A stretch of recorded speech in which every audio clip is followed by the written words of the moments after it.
It's my first time here. Yes. Thank you so much. I was introduced to your work about 6 years ago, and I have been listening to the YouTube videos. Now, I've been trying to think how to say this nicely. You did mention... If you have a hard time saying it nicely, it might be better not to say it. No, I will... I'll articulate myself. What's the point of saying anything? But wait, we're really wanting to talk about this. If the point of anything that you say is to uplift, wouldn't that be nice to be at that point? Because we've been riding on a pretty high-flying disc already here this morning. And so sometimes trying to fix a problem now means moving to a different vibration. Right. So if you're wanting to encourage the momentum and you're actually having a hard time articulating it in a way that feels good, then if we were standing in your physical shoes, we'd pick another subject, one that you're sure fits where we are. Okay. Because think about it. If what we're saying is true, and it is, you can prove it out with your own life experience. And let's say that you've been getting up every morning and deliberately getting on a high-flying disc. And at first it didn't come easily, so you didn't do a very good job of it, but you were committed to it, you understood the value of it, and you did it. And now your life is beginning to reflect your more steady alignment. And now a friend that you know is often not on a high-flying disc says, I'm going to come and spend some time with you. I want to wake up in the morning and have conversations with you. Wouldn't you want to say, In other words, how selfishly determined are you to stay on your high-flying disc? And this is the thing that we want you to do with your own thoughts, because it's really not people barging into your experience that are taking you down. It's your own willingness to activate thoughts that don't represent you as well as they could. And in a discussion like this is an interesting thing that we're saying to all of you, because you've driven your distance, you've come on the train, you've paid your money, you've left your family's home, you've done whatever that you needed to do in order to be here, because you have questions that you want to ask. And we say, be careful about what you ask. Is it going to stay on the high-flying disc? But that's what step 4 is.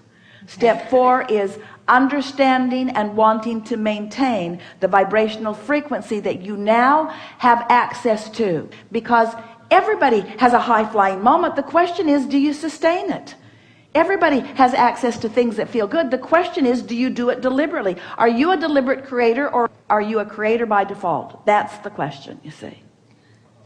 I think it's precisely what I'm asking. I guess the gap between me and me, as that is closing, and as my life is expanding, I'm finding that the gap between me and my family is widening. But that's what we were talking about with our friend earlier. Your perception of that gap is all that matters. In other words, you can think that thought which feels bad and takes you off your disc. That's like saying, okay, Abraham, I got on the high-flying disc, but my family isn't, so now I'm not either. Okay, I got on the high-flying disc, but my family isn't, so I'm not either.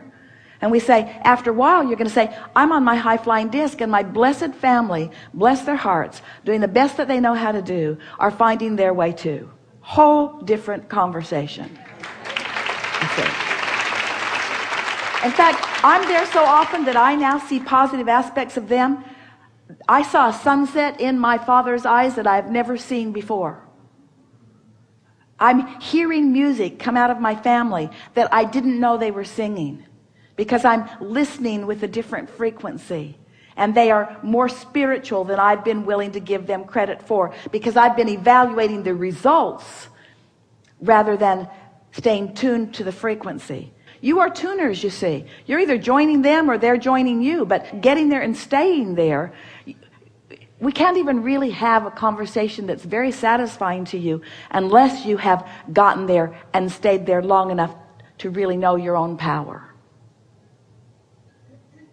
Because the conversation is pretty common. I felt good, and then you came. And I give you responsibility for how I now feel. So I'd like you to go to therapy.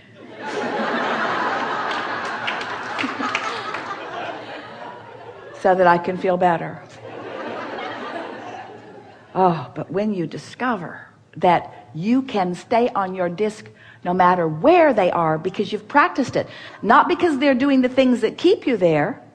There are those things out in the world too. That's what your non-physical compadres are lining up for you. They'll show you the sunset. They'll get you on the train at the perfect moment. They'll sit you next to someone that has something meaningful to say to you. They'll show you something in a mall that you have not seen before. They'll guide your eyes. They'll help you sift from this plethora of information and facts and vibration. They'll light up the things that are good for you. But you're the one that has to go there, you see. And so once you've accomplished it, don't you want to afford everybody else in your life the same benefit of finding it too? So is it my perspective then? Yes, because if you feel uncomfortable, your energy is split, period, and it doesn't have anything to do with anybody but you.